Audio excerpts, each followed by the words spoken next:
Bom, lembrando a todos, então, algumas informações. O banheiro, todo mundo já sabe, a água, perto dos elevadores. Para quem chegou um pouco depois, sejam bem-vindos.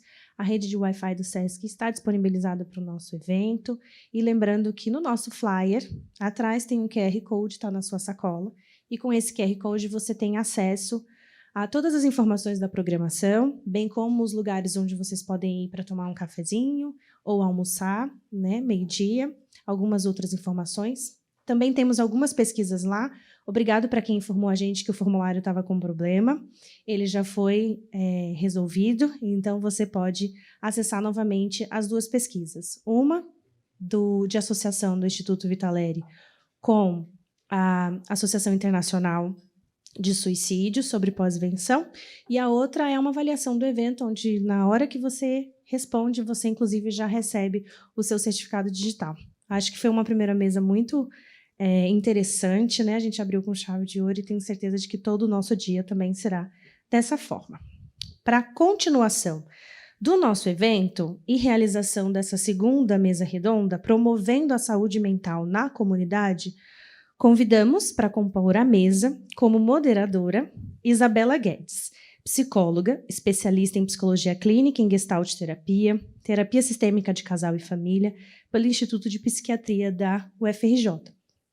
Mestre e doutoranda em psicologia clínica pelo Laboratório de Estudos e Intervenções sobre o Luto, LELU, da PUC de São Paulo. Ela também é facilitadora de grupos de enlutados sobreviventes por suicídio desde 2016 e facilitadora de grupos de enlutados por Covid-19 também, no período da pandemia, em 2020 e 2021, e colaboradora do Instituto Vitaleri. E as convidadas. Convidamos também, então, Adriana Alvarenga, graduada em Publicidade e Propaganda e Jornalismo, especialista em Políticas Públicas pela Universidade de Brasília e em Advocacy e Políticas Públicas pela Fundação Getúlio Vargas, FGV, especialistas em Neurociências, Educação e Desenvolvimento Infantil pela PUC do Rio Grande do Sul, mestranda em Cidades Inteligentes e Sustentáveis pela Universidade 9 de Julho, chefe do escritório do Fundo das Nações Unidas para a Infância, UNICEF, e membro do colegiado da rede Nossa São Paulo, sendo que atua na infância e adolescência há mais de 20 anos. Também convidamos Luana Lima, psicóloga e bacharel interdisciplinar em Humanidades, duplamente graduada pela Universidade Federal da Bahia, doutora e mestra em bioética pela Universidade Federal de Brasília, membro fundadora da ABEPS, pesquisadora do Observatório dos Direitos Humanos dos Pacientes, e autora de livros e colaboradora também do Instituto Vitaleri. E, por último, uma pessoa muito querida e especial, todos são, mas essa eu quero fazer uma menção especial, a querida Juliana Fleury, fundadora do Movimento Saber Lidar, lidera como CEO voluntária a Associação pela Saúde Emocional, a ASEC, desde 2018, onde atua desde 2006. Possui um MBA em Responsabilidade Social e Terceiro Setor pelo Instituto de Economia da UFRJ, é certificada como executiva em Impacto Social pela UPenn dos Estados Unidos, foi conselheira de Partnership for Children do Reino Unido, organização inglesa com rede global de ONGs entre 2016 e 2022. Também é membro da Global Working Group de Saúde Mental, da União Internacional de Promoção em Saúde e Educação desde 2020 e eleita, ano passado, em 2022, como representante das Américas da Rede Global Mental Health Action Network, onde também atua em diversos grupos de trabalho. Que grupo gabaritado! A gente vai, então, aproveitar esse segundo momento para ver como a gente pode falar sobre saúde mental na comunidade. Oi. Pronto? Foi. Bom, então, dando continuidade, né? Primeiro, parabenizar a primeira mesa, fiquei muito provocada pelas discussões, e agora tenho certeza que essa também, com tantos temas atuais, importantes. Então, queria começar, né, convidando a Adriana Alvarenga. Ela vai falar sobre o Pode Falar como ferramenta digital na promoção de saúde mental e prevenção do suicídio para adolescentes. Todas vão ter 15 minutos, assim como a primeira mesa, né? A Érica está aqui com a plaquinha. e depois a gente vai para as discussões. Assim como na primeira mesa, a Lu já facilitou o meu trabalho. Joia. Está funcionando? Já está. Joia. Obrigada, gente. Bom dia. É uma alegria estar aqui com vocês hoje. Eu queria começar parabenizando o Vitaleri pelo aniversário. Dia de festa é sempre bom.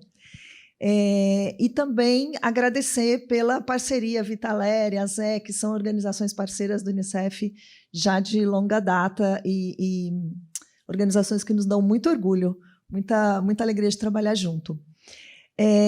Eu vou falar um pouco sobre Pode Falar, então, como vocês notaram, a minha praia é da infância e adolescência. Não sei, e aqui a gente vai falar especificamente sobre adolescência. Não sei se alguém aqui tem filho adolescente.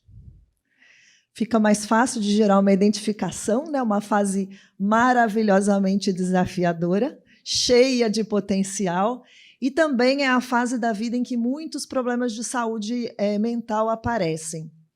Então, o Pode Falar foi criado pelo Unicef, em parceria com a ZEC, com a Vitaleri, com várias outras organizações, para ser um lugar para acolher a fala dos adolescentes, um espaço em que cada fala é única e importa. É uma plataforma digital, então a gente tem o site e um dispositivo, uma forma de diálogo pelo WhatsApp, que não é robô, são pessoas de verdade que estão do outro lado para conversar e fazer um pouco o que a gente chama de primeiros socorros em saúde mental.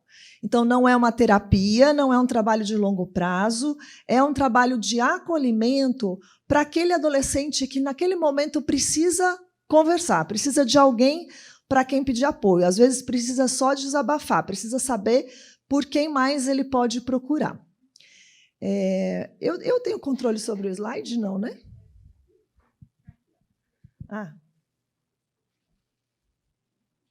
E aí, aqui, será? Eu sou boa em estragar isso. Foi. De onde surgiu o Pode Falar? Ao longo dos anos, a gente já vinha acompanhando, né, o crescimento do número de notificações de violência autoprovocada, de ideação suicida, de autolesões, de tentativas de suicídio. E entre os anos de 2011 e 2018, o número de notificações por violência autoprovocada subiu de quase 7 mil para quase 45 mil. 68% dos casos eram mulheres. Um aumento muito grande que já vinha acendendo um sinal de alerta importante para as pessoas que lidam com a juventude e com as questões de saúde mental. Essa questão se intensifica com a pandemia da Covid-19. Por quê? Porque todos nós vivemos isso, né? Assim, a gente passou por aquela fase em que ninguém estava bem, que estava difícil para todo mundo, mas para o adolescente era especialmente mais delicado, porque ele está numa fase de desenvolvimento em que as relações, que o próprio desenvolvimento depende da relação que ele tem com os outros, com seus pares na escola, na comunidade, na prática de esportes, enfim, e naquele momento ficou todo mundo privado desse tipo de relacionamento. Então, o Unicef fez um levantamento por uma ferramenta online que se chama YouReport, em que a gente queria saber como é que estava a saúde mental da juventude brasileira. E aí, a partir da resposta automática desses jovens, né, personalizada desses jovens, a gente descobriu que 72% deles sentiram necessidade de pedir ajuda com relação ao bem-estar físico e emocional. E aí, 41 deles não pediram ajuda, ou porque não sabiam como, ou porque não tinham para quê, ou porque tinham alguma dificuldade de pedir ajuda. 36% pediram ajuda a amigos ou namorado. 9% a um psicólogo ou psiquiatra, 8% a família e 6% outras pessoas. E aí a gente também perguntou como que eles estavam se sentindo nesses últimos tempos. 47%, né, quase a metade, preocupado, ansioso, 15% deprimido, 14% de bom humor, 13% entediado, 5% nervoso, 7% descreviam ali outras emoções. Então, um número muito grande de, né, assim, quase a metade dos adolescentes respondendo à pesquisa, dizendo que se sentiam preocupados ou ansiosos, e números um pouco menores em questões mais específicas, mas isso já era um sinal de alerta de que a gente precisava fazer uma provocação, né, para que a gente fizesse alguma coisa rapidamente. Então, no contexto da Covid-19, para os adolescentes fez muita diferença o fato das escolas terem ficado fechadas por muito tempo, a dificuldade para manter as conexões sociais entre pares, tanto nos ambientes presenciais como digitalmente, né, como online, porque a gente tem um problema de baixo acesso à internet, especialmente de banda larga e gratuita, e muitos dos adolescentes não tinham nem o aparelho celular, né? Então, foi uma época em que a gente descobriu vários buracos aí nas possibilidades de comunicação entre esses adolescentes. A redução da prática de atividades físicas, né, como a colega dizia aqui na parte da manhã, o quanto faz diferença para a manutenção também da saúde física de qualquer pessoa, o aumento de tempo das telas e o convívio com os familiares, o surgimento ou agravamento de violências e desigualdades foi uma das épocas em que a gente mais percebeu que as violências dentro de casa estavam acontecendo e que, além disso, elas não estavam sendo denunciadas, porque estavam muito fechadas, né? Assim, não tinha a rede de proteção para ajudar a identificar esses casos, fazer as denúncias e encaminhar. Perdas, luto, insegurança alimentar, incerteza com o futuro. Então, assim, esse conjunto de elementos que foi agravando a situação dos adolescentes e facilitando o surgimento de questões de saúde mental. A Fiocruz fez esse levantamento também em 2020, com quase 10 mil participantes, e 32% deles diziam estar tristes, na maioria das vezes ou sempre, durante a pandemia, sendo que o percentual de tristeza reportado pelas meninas é 2 vezes maior. Então, as meninas sentindo mais os impactos, né, da pandemia e provavelmente tendo menos onde encontrar apoio. 48%, quase 49% dos participantes relataram irritação, nervosismo, mau humor, na maioria das vezes ou durante toda a pandemia. E, de novo, né, meninas, quase 2 vezes mais esses sintomas. Então, de novo, né, gente, assim, sintomas que todos nós provavelmente sentimos em alguns momentos, mas que para os adolescentes afeta de uma maneira particular, porque eles estão nessa fase peculiar de desenvolvimento. E aí, então, a gente criou a ferramenta do Pode Falar, que é composta, primeiramente, por uma plataforma digital, um site, que tem 3 áreas. O Quero Me Cuidar, que é onde a gente tem conteúdo para que as pessoas conheçam ferramentas, tenham acesso à informação que podem ajudar a elas se ajudarem e ajudarem os outros. Quero Me Inspirar, que são depoimentos de adolescentes e jovens que conseguiram superar situações difíceis ou que estão vivendo uma situação difícil, estão descobrindo maneiras de superar, ao mesmo tempo incentivando o outro também a procurar ajuda e a encontrar estratégias aí para se sentir melhor. E o Quero Falar, que é esse espaço de acolhimento individual oferecido por diversas organizações na ponta. Então, é muito inspirado na experiência do CVV, só que direcionado para esse público adolescente. O adolescente manda uma mensagem, a pessoa do outro lado responde e começa a provocar o diálogo para que esse adolescente possa dizer como ele está se sentindo. E, a partir do que ele vai dizendo, a pessoa do outro lado vai dando dicas, né, de recuperação da tranquilidade, de pessoas que pode procurar, de serviços que pode procurar no município, de exercícios, às vezes simples, que pode fazer para que se tranquilize, para que daí também possa tomar o próximo passo. É importante dizer que é tudo confidencial, gratuito, e que o serviço não se compromete a fazer esse acompanhamento dele a médio e longo prazo, porque não é essa a intenção.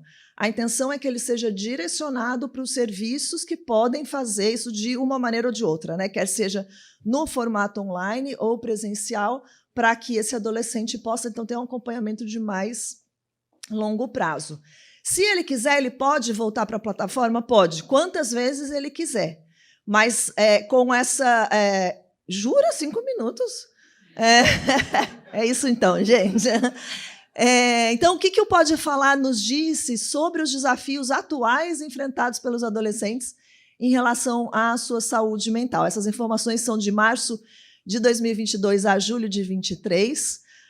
Mostram os seguintes aspectos, né? Conflitos afetivos e amorosos, ansiedade, conflito familiar, baixa autoestima, vulnerabilidade social, preocupação com o futuro. A maioria dos usuários tem entre 13 e 17 anos, sendo 43% brancos, 41% pardos, 13% pretos, 2% amarelos e 1% indígenas. Os estados que mais acessam são São Paulo, Rio de Janeiro, Minas Gerais e Ceará. São Paulo e Rio de Janeiro pelo tamanho da nossa população também, né? Desde fevereiro de 2021, a gente teve quase 58 mil acessos e quase 12 mil atendimentos humanos realizados. Agora, o que é importante é assim, que com o passar do tempo e com o desenvolvimento da plataforma, ela nasceu para ser emergencial, né, para ser um socorro naquele momento da pandemia. Mas esse tipo de atenção precisa ser sustentável, né? Então, a gente não pretende substituir os serviços que precisam ser oferecidos pelo município, pelo Estado, enfim, pelos profissionais próximos a esse adolescente. Então, a gente faz toda uma articulação com os municípios para que eles também estejam melhor preparados para esse atendimento e para que eles recebam bem, também acolham os adolescentes quando eles procuram os serviços. O serviço hoje funciona todos os dias, das 8 às 22, com exceção de domingos e feriados, e tem uma porção de materiais ali. A gente aproveita também essa rede que vai se formando para ir oferecendo outros serviços. Então, por exemplo, a Fiocruz está oferecendo um curso para profissionais que lidam com crianças e adolescentes, para que entendam também, e esse trabalho com os profissionais começa sempre pelo acolhimento a ele próprio, porque às vezes a coisa está difícil para ele também, e daí, para que ele esteja melhor preparado para falar com o adolescente, ele também precisa se entender e descobrir mecanismos para se fortalecer. Aqui um pouco dos parceiros do Pode Falar pelo Brasil. Então, de novo, né, como são pessoas de carne e osso do outro lado, a gente precisa de uma rede grande de profissionais atuando e gente capacitada, né, qualificada para fazer esse acolhimento. Aqui é uma ilustração que foi feita um grafite que foi feito em uma parede, se não me engano, em Belém, dos adolescentes que estavam conhecendo o Pode Falar, incorporaram de tal maneira que acharam que tinham que divulgar para toda a comunidade. Eu sugiro até a vocês que conheçam, né, que experimentem a plataforma. Eu mesmo fiz isso a primeira vez que eu fui falar sobre Pode Falar, para dizer, eu quero ver se esse negócio é de verdade. Então, eu testei, foi uma pessoa conversando comigo, realmente é rápido o atendimento, ajuda, faz esses primeiros socorros e ajuda a encaminhar para os serviços qualificados, competentes e responsáveis por essa tarefa. Muito obrigada.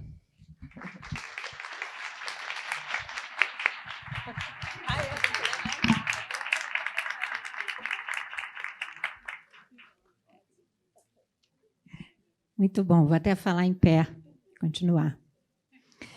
Eu fiquei pensando em algumas coisas, já vou trazer, e depois a gente vai ter o tempo aí para para poder discutir, né? Eu fiquei pensando, num primeiro momento, quando você disse não são robôs, eu me assustei. Tipo assim, como assim? Mas em algum... Onde é com robô? Né?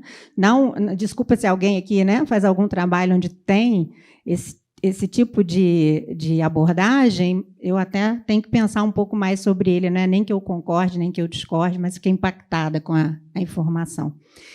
Aí fiquei pensando, a gente apresentou aqui na primeira mesa, né, falando do acolhimento, dos grupos, a gente devia fundar um outro grupo chamado Posso Escutar.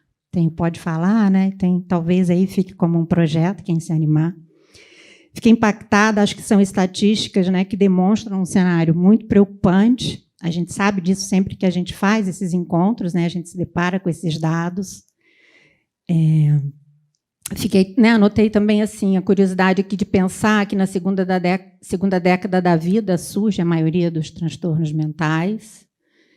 E sobre as meninas, né, de sentirem mais ou falarem mais, quando a gente sabe que a gente, né, tem aí, pelo menos vou dizer que na minha clínica ainda é maciçamente a presença de mulheres, a gente, né, nos eventos. Então, o que isso significa quando a gente vê essa estatística? E o Sudeste, né, como uma região ainda muito privilegiada. O que a gente está fazendo para o nosso trabalho chegar nas outras regiões do país? Então, né, dando continuidade, acho que a Luana vai trazer um pouco disso, já abrindo aí para você. Ela vai trazer a fala dela sobre os aspectos sociais, a interseccionalidade e populações vulnerabilizadas. Então, Luana Lima tem 15 minutos. Fácil para falar 15 minutos esse tema, né? Então, obrigada. Bom dia. Quero começar parabenizando o Vitaleri pelos 10 anos, pelo trabalho incrível de Karen e equipe. É um prazer enorme estar aqui hoje. Ainda mais com essa mesa de peso. Então, agradecer. Tem uns slides aí, não sei se... Tá bom. Ótimo.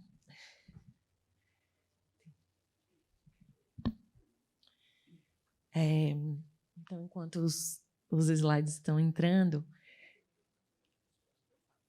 Pronto. Bom, então, só ratificar, né, o objetivo dessa fala, que é dar visibilidade, analisar os aspectos sociais e interseccionais na prevenção do suicídio. E, para isso, eu gostaria de partir do único consenso da suicidologia que a gente tem, que é a questão da multifatorialidade. Ao mesmo tempo que é um consenso, a gente tem uma perspectiva teórica e prática que é hegemônica, vinculada aos transtornos mentais, né? Que a gente pode falar de intervenções medicalizantes e ou medicamentosas. Elas são prevalentes e elas, até porque a forma que a gente interpreta o ato é a forma que a gente interfere, intervém e cuida dos sujeitos em sofrimento. E, então, não diminuindo, na verdade, ratificando a importância dos transtornos como um risco, mas deslocando, é uma tentativa de deslocar para poder dar visibilidade aos contextos, aos condicionantes, à cultura e mesmo à subjetividade, porque muitas vezes esses sujeitos são excluídos dos seus tratamentos justamente porque são reduzidos a sintomas e a transtornos, né? E, como eu disse, uma vez que essa teoria e essa praxis são hegemônicas, a gente também tem um direcionamento, uma condução das políticas públicas a partir desse olhar, né? Então, dito isso, eu gostaria também de colocar uma tentativa de extrapolar as subjetividades para a gente poder pensar a relação do sofrimento psíquico com as violências, com as vulnerabilidades, né? E mesmo com as políticas de morte. E mais um pressuposto, que é a compreensão, portanto, do suicídio para além de uma perspectiva individualizante, ou seja, entendendo o fenômeno do suicídio a partir de uma perspectiva relacional, né? Então, eu vou trazer alguns dados rápidos, epidemiológicos, que normalmente são invisibilizados na produção em suicidologia, né? Então, dizer, por exemplo, que a gente tem hoje uma tendência de redução de suicídios no mundo inteiro, com exceção da região das Américas, que entre 2010 e 2016 teve um acréscimo de 6%. Dizer também que 79% da carga global de suicídios acontece em países de baixa e média renda. Quando a gente pensa entre os adolescentes, 90% dos jovens que se matam no mundo são de países de baixa e média renda. No Brasil, as notificações de tentativa de suicídio elas estão concentradas na população com idade economicamente ativa, mas a maior proporção ocorreu entre pessoas que estavam desempregadas. Então, o que a gente começa a falar? Né? De como as desigualdades, as iniquidades, as violências, as vulnerabilidades, a falta de oportunidade, de emprego, de qualidade de vida, de ausência de pertencimento, de horizonte, tem uma relação com os modos de viver e de morrer. A gente tem também diferenças étnico-raciais, né? Então, por exemplo, o Centro de Controle e Prevenção de Doenças dos Estados Unidos mostra uma tendência de redução de suicídios, ao mesmo tempo que aponta para um aumento, uma curva ascendente entre os jovens racializados. E no Brasil, a gente tem, por exemplo, de que a população indígena se mata 3 vezes mais do que a população brasileira não indígena. Em 2016, a gente tem também um dado que nos mostra o risco aumentado entre jovens negros de 45% quando comparado a jovens brancos. Bom, a gente também tem uma vulnerabilidade entre a população LGBTQIA+. Então, tem 2 pesquisas norte-americanas. A primeira, com uma amostra de 30 mil participantes, observou-se que a propensão ao suicídio entre heterossexuais foi de 4%, enquanto de não heterossexuais foi de 20%. Uma outra pesquisa mostra que, ao longo da vida, 1,6% de pessoas cisgêneras tentaram suicídio, enquanto 41% das pessoas transgêneras atentaram contra a própria vida. A gente tem uma precarização desses dados no Brasil.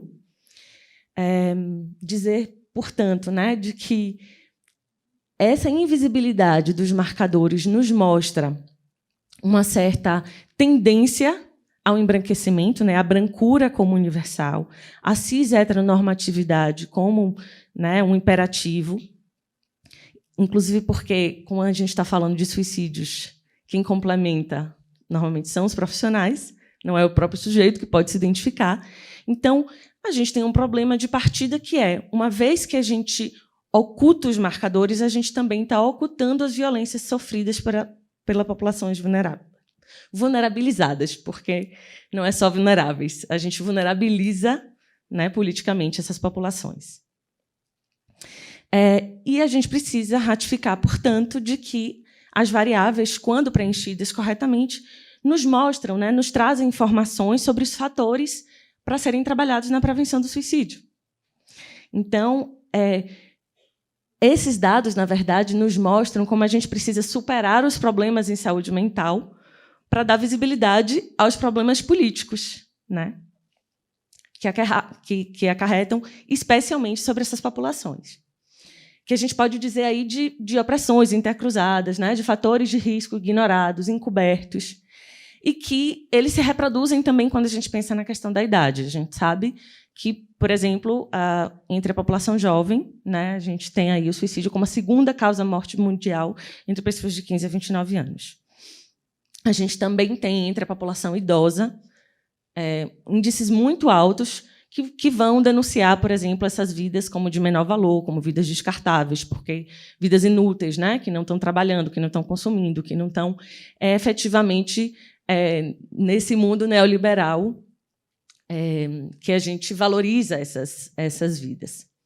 E aí a grande questão, para mim, é assim, a partir de negligências, de abandono, mesmo de indução, será que os sujeitos também não podem ser suicidados pela sociedade? Porque o que essas estatísticas nos mostram, né? Que esses grupos, eles carregam a morte como expectativa de vida. Eu acho que essa talvez seja a principal afirmação dessa fala. A gente está falando de pessoas que, pela morte política, por homicídio ou por suicídio, carregam a morte como expectativa de vida. Porque elas estão nessas zonas de exclusão, de mortificação, e aí que a gente compõe essa interface do suicídio com a interseccionalidade, né?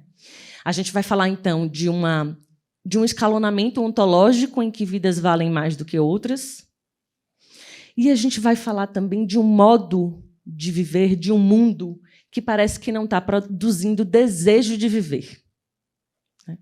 Então, é por isso a importância da gente pensar como é que a gente está gerindo essa gestão da vida e da morte, o que esses dados nos dizem. E aí eu faço uso de J. Mombassa de algumas perguntas que considero muito importantes aqui para a gente seguir ecoando. Como habitar a vulnerabilidade, esse espaço de vidas quebradas geradas pela violência normalizadora, e ainda gerar conexões afetivas? Que modalidades de cuidado político devemos gerar a fim de sanar as feridas que a violência produz em nós e na nossa sociedade? Quando a gente quebra, que infraestruturas se precipitam? As do cuidado ou as do descarte? Como escapar com vida para refazer o mundo? E aí, eu queria trazer... Já estou me aproximando... 5 minutos. Estou me aproximando já do fim. Queria trazer rapidamente um caso que aconteceu na Universidade de Brasília, em 2019, quando estava como docente de saúde coletiva e discente em bioética. Foi um caso... Na verdade, foi uma semana que a gente teve algumas tentativas de suicídio, sem qualquer tipo de intervenção institucional. E, como imaginado, no final da semana, a gente teve um suicídio no espaço público da universidade. Eu não sei quem conhece a Universidade de Brasília, mas ali, entre a biblioteca e a reitoria, é um lugar muito movimentado. E um jovem negro se mata. E aí as pessoas que lá estavam foram abordadas por policiais, por bombeiros, por todo o aparato, né, após a morte.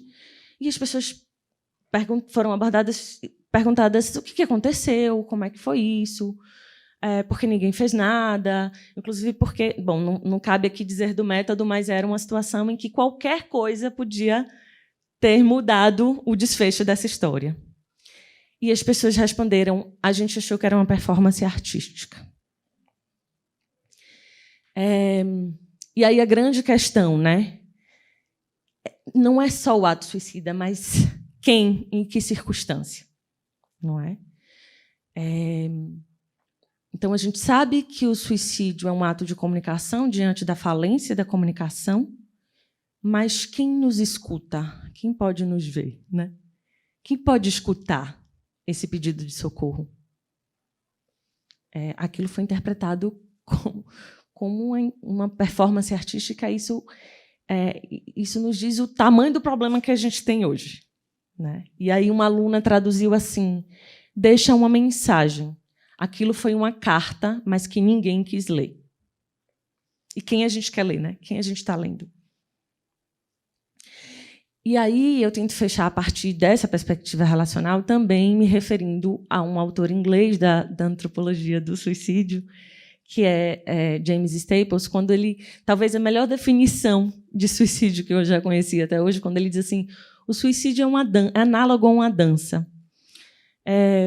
Fora a questão do solo, né? A gente está falando de 2 ou mais sujeitos interligados e que têm passos ou coreografias espelhadas. Então, a partir da forma que eu danço, você dança e a gente vai interagindo. Então, a gente está falando o quê? De performances espelhadas, mais uma vez, né? De um emaranhado de coreografias que estão aí, que contemplam agentes, políticas de afeto, políticas públicas, histórias de vida, senso comunitário, senso de pertencimento ou ausência delas, né? Então, contextos, conjunturas, uma pluralidade de existências.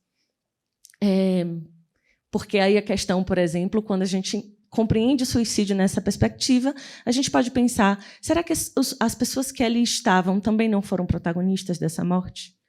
É uma tentativa da gente pensar aí a nossa corresponsabilidade, né? Ou seja, o indivíduo para muito além de uma denúncia individual, de um sofrimento, mas a nossa gestão comunitária da vida e da morte. Então, eu encerro a minha fala ratificando, né, da importância da gente defender a prevenção do suicídio a partir do SUS. A gente não tem como fazer isso sem o SUS. Né? De um reconhecimento de uma pluralidade de existências, como disse, porque se a gente restringe a forma de entender, a gente também vai restringir a forma de prevenir, muitas vezes a partir de uma compulsoriedade, de uma evitação compulsória da morte. E muitas vezes por via tutelares, paternalistas, violentas, que só fazem ampliar o sofrimento do sujeito. Né? Então, é isso. Assim, eu queria pensar como é que a gente pode avançar nessas formas comunais de reconhecimento, de afirmação da vida, também a partir de formas coletivas, porque o suicídio ele é uma agenda coletiva. Né? A gente não tem como prevenir suicídio sem produzir, sem promover vida digna. Sem isso, a gente vai estar seguindo em passos solitários e condenado às políticas de morte. Acho que é isso. Muito obrigada.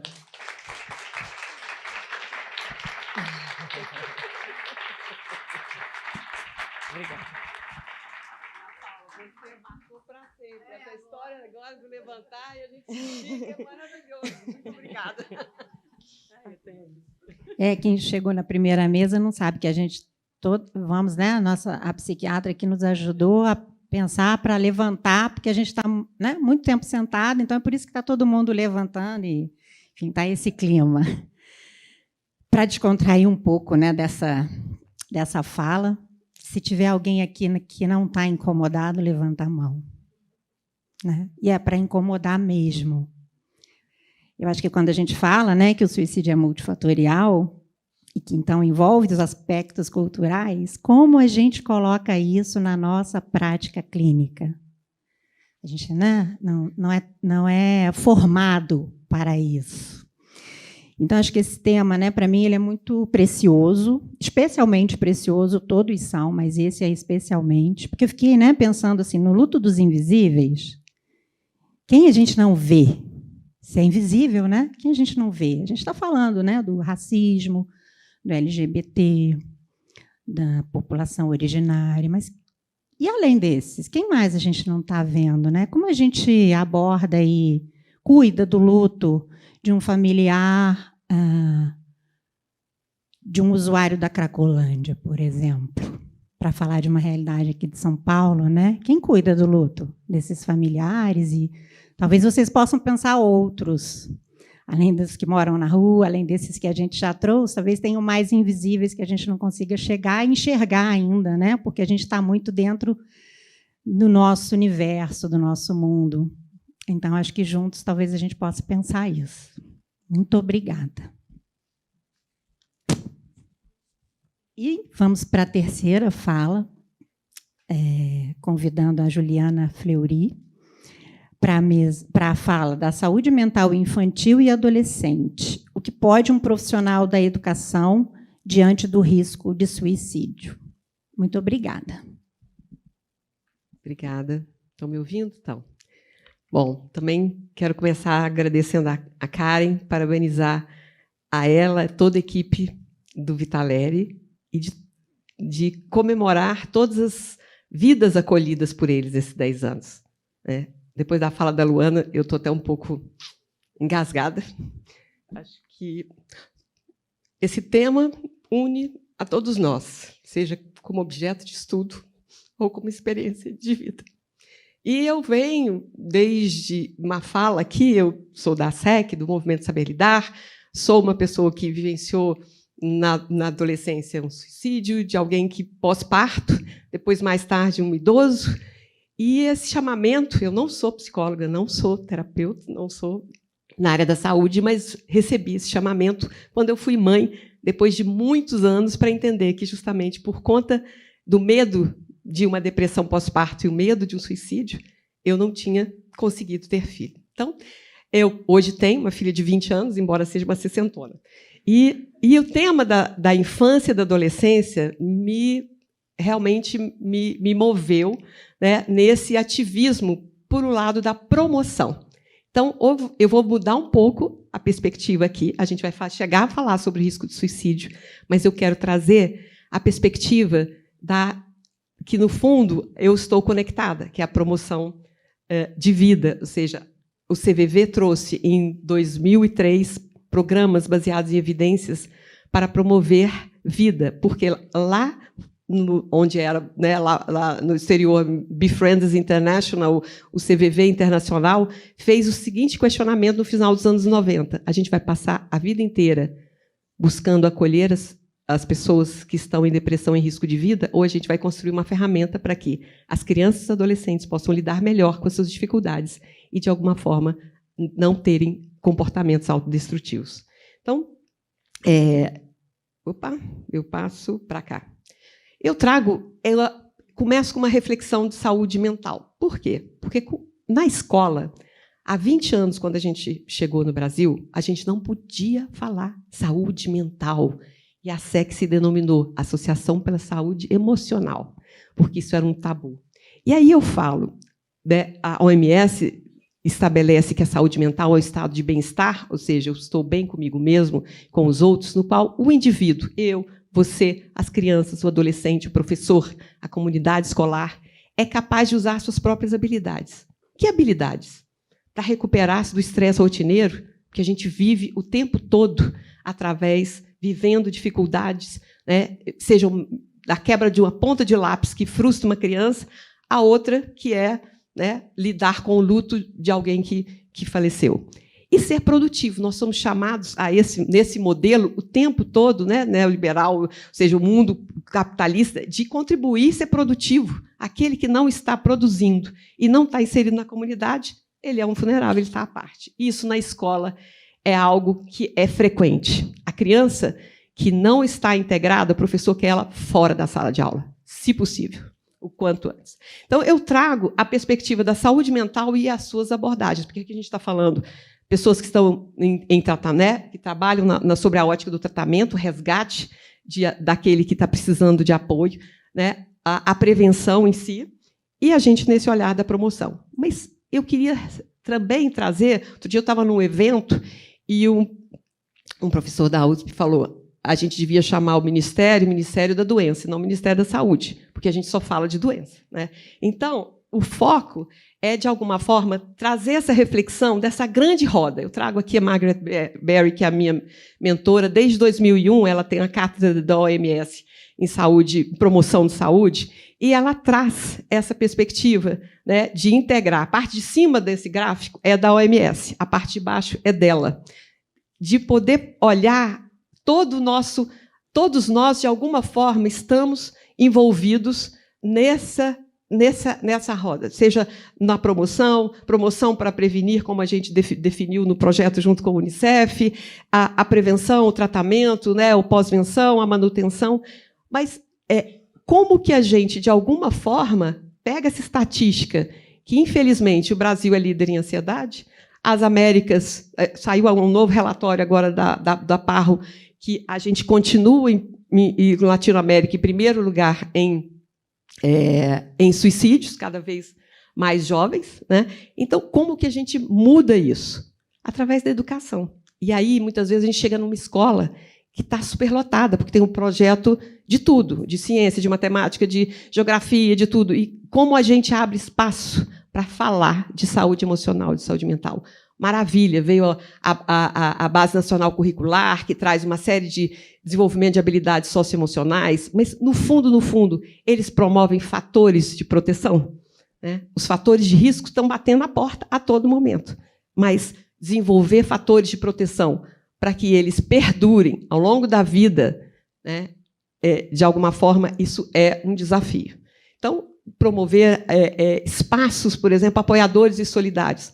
A escola, hoje, muitas vezes, é o único locus que a criança e o adolescente têm para ir, e ele é um espaço de julgamento, de exclusão, porque a criança e o adolescente têm que ter todos os resultados que são esperados pelo PISA, porque o Brasil está ali, né, de forma horrivelmente mal colocado. Então, há uma pressão.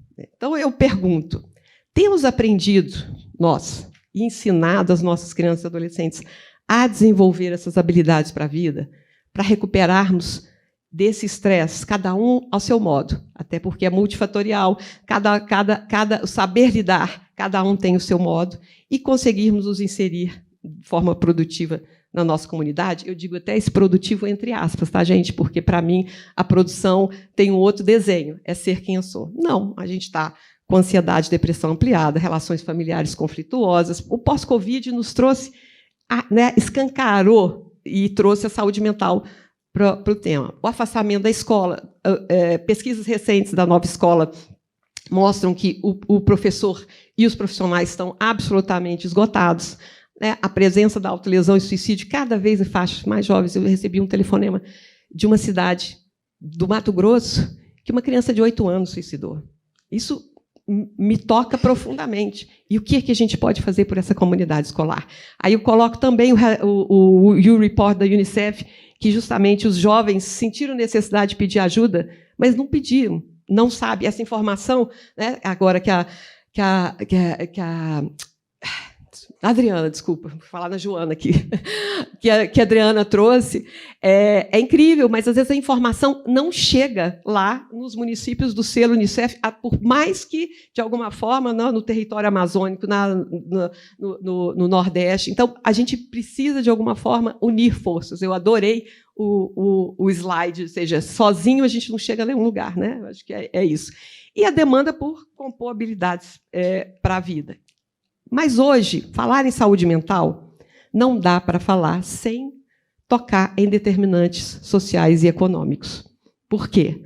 Porque o ambiente da escola não está isolado. Ele tem um contexto de uma família que tem uma renda, que não tem, às vezes, moradia ou tem uma moradia precária. Tem um saneamento básico. O Brasil, bate recorde de não saneamento. A gente tem uma alimentação, seja Unicef, com uma série de outras organizações tentando trabalhar toda essa fragilidade alimentar.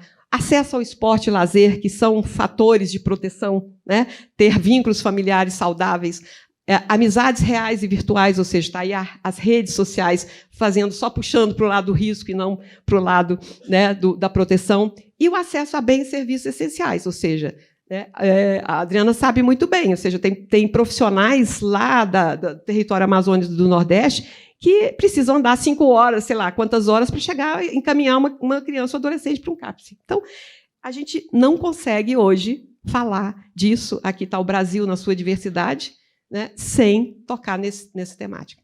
E sem também agir com uma abordagem sistêmica e intersetorial. Ou seja, a gente precisa, de alguma forma, que a escola traga o fortalecimento para os profissionais, multiprofissionais, que estão ali na sua abordagem, das crianças e adolescentes, fortalecer as próprias crianças, trabalhar com as famílias, trabalhar com a rede de base comunitária, ou seja, eu moro no Rio de Janeiro, mas a gente tem ali também, ou seja, comunidades vulneráveis que estão buscando esforços para se fortalecer e buscar espaço de acolhimento para os jovens para além da escola. Então, a gente não vai ter como chegar a uma cidadania saudável, plena e ativa, que é ter saúde mental para acordar, levantar, a fazer nossas atividades, estarmos plenamente felizes em todas elas e, de alguma forma, podermos prosseguir na vida num futuro de criança, adolescente, adulto, idoso. Então, a gente precisa de fortalecimento, letramento e construção de redes de apoio. E dentro da escola, ou seja, a gente tem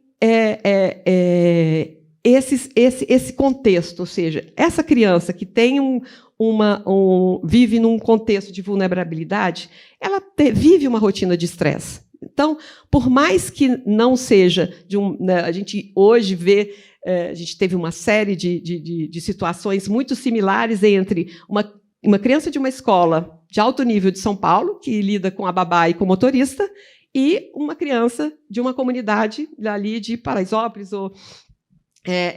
E aí, como ela lida com as suas dificuldades?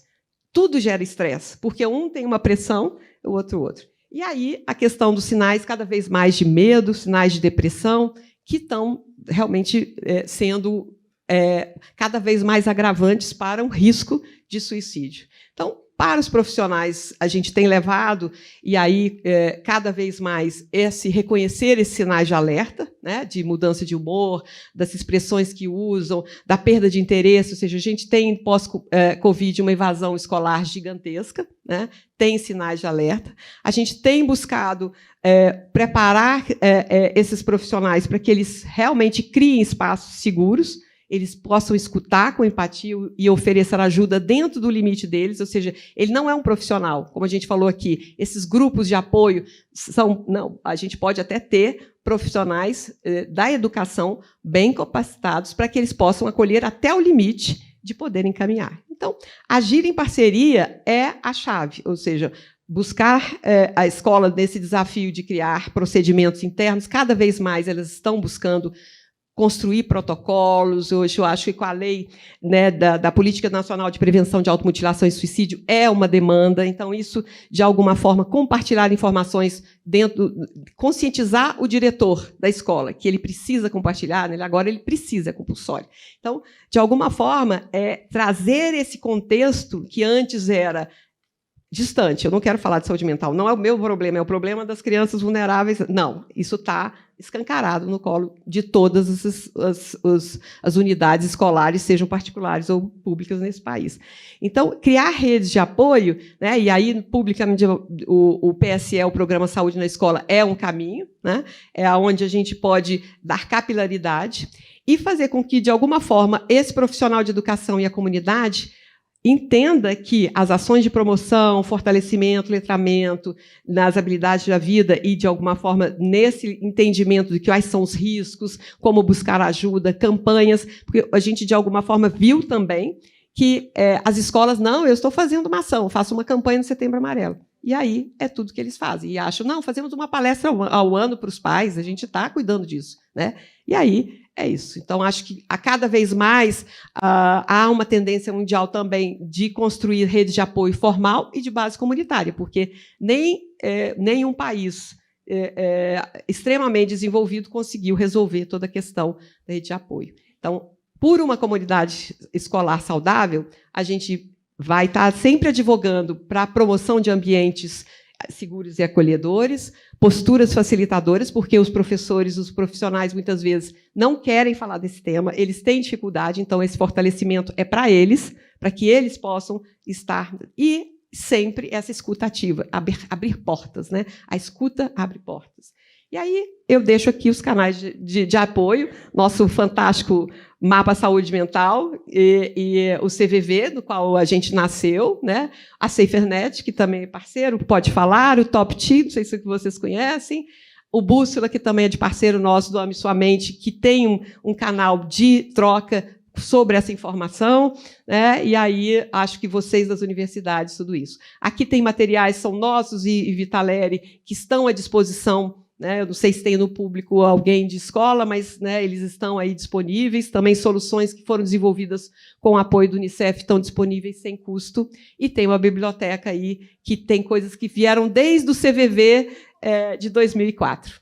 Por uma sociedade solidária e feliz é a nossa missão. A gente precisa agir aqui e agora. Grata pela oportunidade. Obrigada.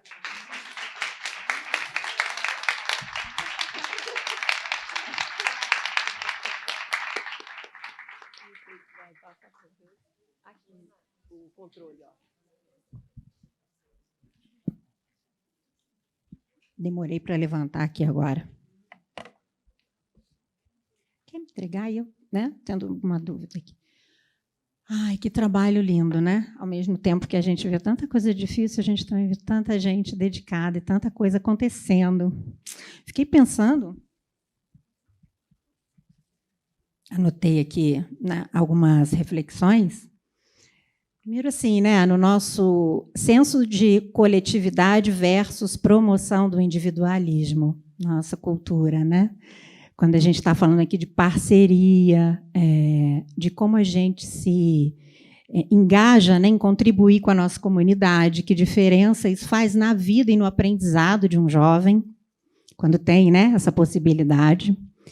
E pensei também, né, na combinação aí de colaboração versus competição, quando a gente tem aí, né, um universo de competição sendo fomentado nos nossos trabalhos, né? Quem tem mais cliente, quem tem mais espaço, quem tem mais visibilidade, quem tem mais status, que a gente sabe que, né, culturalmente é o que, de alguma forma, a gente acaba encontrando.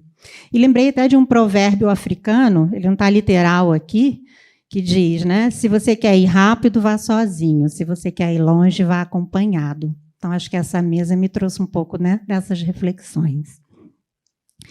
Tem algumas perguntas aqui que eu vou... tem mais aqui. Eu vou começar com a que chegou primeiro aqui. Vou sentar agora. Acho que é melhor.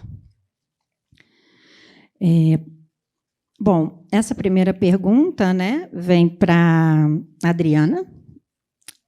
Como o seu trabalho, né, como esse trabalho é divulgado, pode falar, e por que é tão pouco divulgado? Acho que, né, depois a gente pode... Eu vou vendo as outras aqui, mas se você quiser já pode ir comentando. Vou começar pedindo ajuda para a pessoa que me perguntou. A gente está trabalhando arduamente para que essa ferramenta chegue a mais e mais pessoas. O Unicef trabalha com cerca de 2.000 municípios no semiárido e na Amazônia, com os municípios.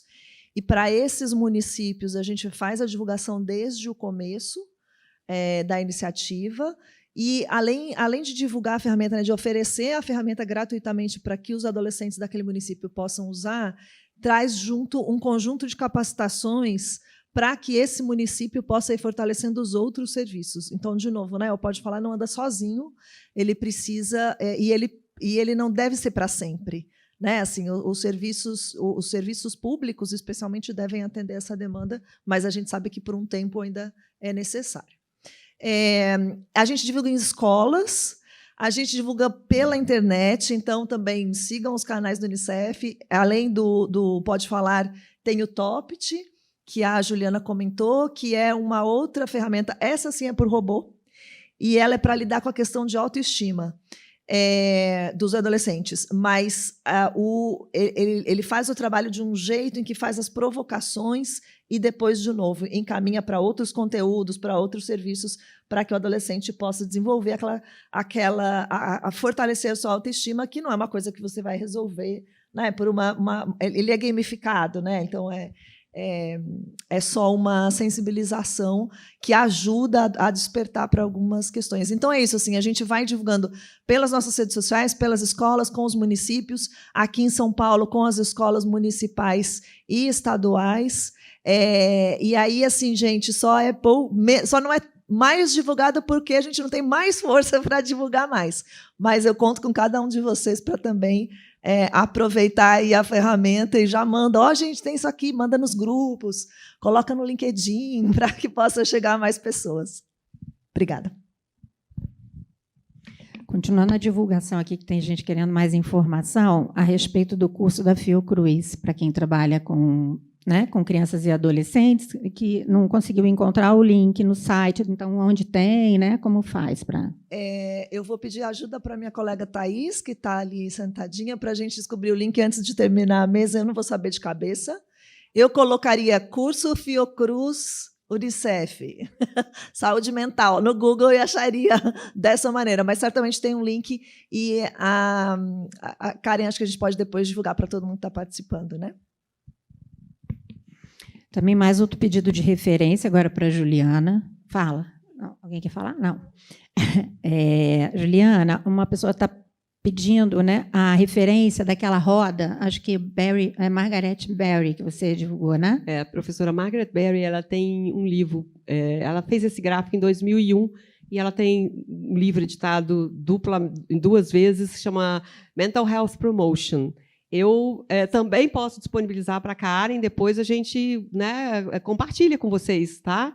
Tem problema nenhum. Ele tá em inglês, mas não tem problema, tá? A gente tem.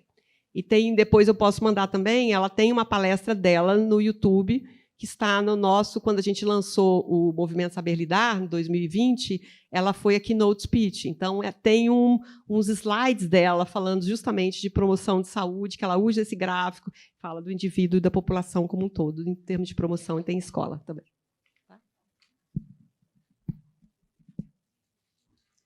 Todo mundo tão impactado com a mesa que só teve pergunta de referência, ninguém quis comentar nada.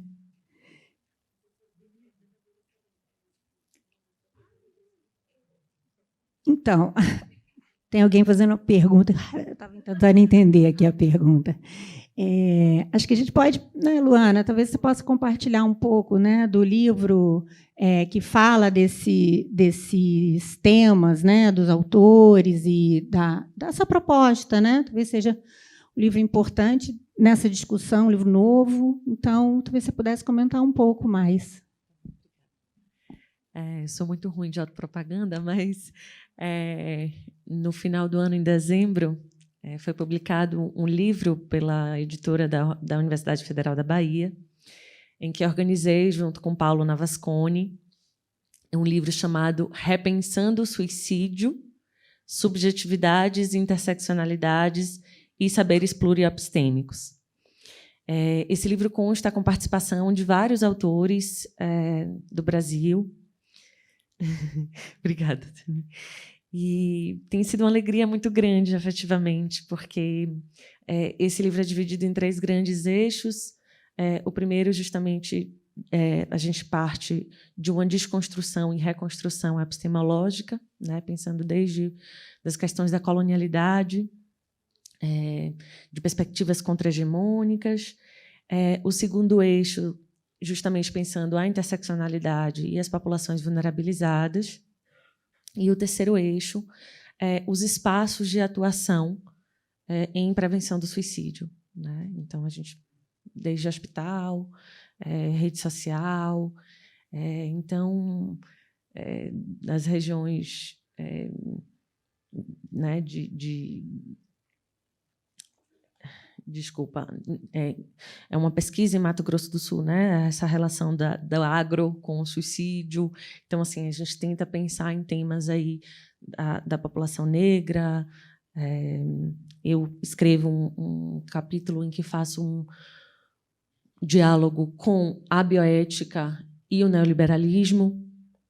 Então, é um livro aí que a gente está tentando ampliar as perspectivas, justamente para tentar ampliar os modos de cuidado, de intervenção, de prevenção do suicídio, né? E aí, aproveitando essa propaganda, também existe um outro livro que foi fruto da minha dissertação de mestrado, em que entrevistei profissionais da saúde responsáveis pelo primeiro atendimento após uma tentativa de suicídio. Justamente assim, para entender, foram médicos, enfermeiros e técnicos de enfermagem, para entender a influência da moralidade na qualidade do atendimento prestado aos tentantes. Então, traz aí, né, desde outro lugar, mas também esses dilemas éticos, né, que eu acho que é uma coisa que acaba atravessando muito o meu trabalho, da pesquisa e intervenção política mesmo, clínico-política, pensar sobre essas éticas da vida e as políticas de morte. Então, acho que era isso. Obrigada pelo espaço. Acho que tem aqui... Tem tempo? Tem uma... Desculpa, não falei. Deverei velar pelo outro. Suicídio. Suicídio. Economia dos cuidados. Tá. Daqui a pouco isso, né? Desculpa. Aproveita aí, então. Acho que você pode, né, complementar aqui com a pergunta que chegou. Sobre epidemiologia e interseccionalidades, gostaria de ouvir sobre os marcadores de classe na sua pesquisa. Essa reflexão me ocorre com frequência na medida em que muitas pessoas em situação de rua, por exemplo, com frequência negras e LGBTQIAPN+, têm a morte como expectativa de vida. Acha que a desigualdade nos condena a suicidar aqueles que têm menos valor? Obrigada pela pergunta. Tem o nome da pessoa? Não. Tá, então agradeço. Se depois quiserem, né, podem, quem fez as perguntas na hora do intervalo, podem, né, chegar perto. Essa é uma pergunta que, de alguma forma, né, foi um resumo dos dados quando eu falo dos países de baixa e média renda, né, dessa prevalência em países de baixa e média renda. Existe um trabalho de Flávia Alves, de saúde coletiva lá da Universidade Federal da Bahia, muito interessante, que ela faz uma pesquisa sobre os efeitos do Bolsa Família. E aí ela mostra, por exemplo, como os índices de suicídio diminuíram para aqueles que recebiam Bolsa Família e, quando retirado, esses índices aumentavam. E aí, mais uma vez, a gente está falando da multifatorialidade, tá? Até para a gente não sair de um ponto radical para outro. Mas é poder pensar justamente, mais uma vez, como esses fatores sociais, como esses fatores interseccionais, eles refletem sobre os modos de viver e os modos de morrer. Então, eu confesso que eu não tenho muitos dados sobre a população em situação de rua. Esse é um tema, diria, bastante marginal, né, que a gente está aí tentando avançar para dar conta também, mas que a população carcerária também com índices muito grandes em suicídio. Então, eu acho que, primeiro, a gente precisa pensar como essa população carrega, né? Vou repetir essa frase, que eu acho que ela é muito chave para a gente, a morte como expectativa de vida. Mas é também uma tentativa da gente pensar assim, em como gerir estratégias comunitárias e modos coletivizados de cuidado, que eu acho que é a ponte dessa mesa, né? Como é que a gente pode afirmar a vida a partir dessas práticas? Então, seja classe, raça, gênero, né? Pensando aí, inclusive, numa perspectiva interseccional muito mais ampla, de vários marcadores.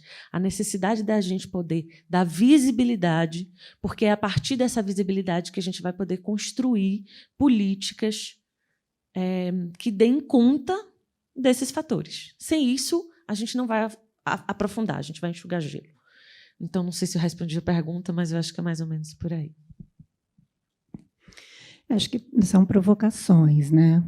É difícil, sim, como responder, né? A gente traz novas perguntas e acho que assim a gente vai caminhando. Já fiquei, né, pensando enquanto estava sentada e faço sempre essa pergunta, né? Quem são os invisíveis? Se eles são invisíveis, a gente não vê. Fiquei pensando, né, nos familiares, por exemplo, de perpetradores de violência. Quem atende essas pessoas? Né? Quem cuida daqueles que estão encarcerados e dos familiares? E com o olhar do cuidado, né, gente? Não é com o olhar da justiça. Não é esse o nosso trabalho, o nosso papel. Né? E como é que a gente tem abertura, cada um reconhecendo aí os seus limites, de avançar nesses temas que são tão espinhosos, né, e que vêm tão cheios de preconceitos. Então, se a gente cruza suicídio com todas essas outras questões, a gente está falando, né, de preconceitos, sobre preconceitos em camadas, né, muito profundas culturais, né, do nosso país. Então, acho que fica como uma reflexão, e certamente a coletividade atravessa aqui as práticas, né, as ações, os pensamentos, e acho que é um convite que fica aí para a gente se responsabilizar também, já que, se não nós, quem, né? Nós somos o topo da elite que estuda no país, né? Então, se não for a gente, quem vai cuidar disso? Então, acho que fica aí o convite. Muito obrigada.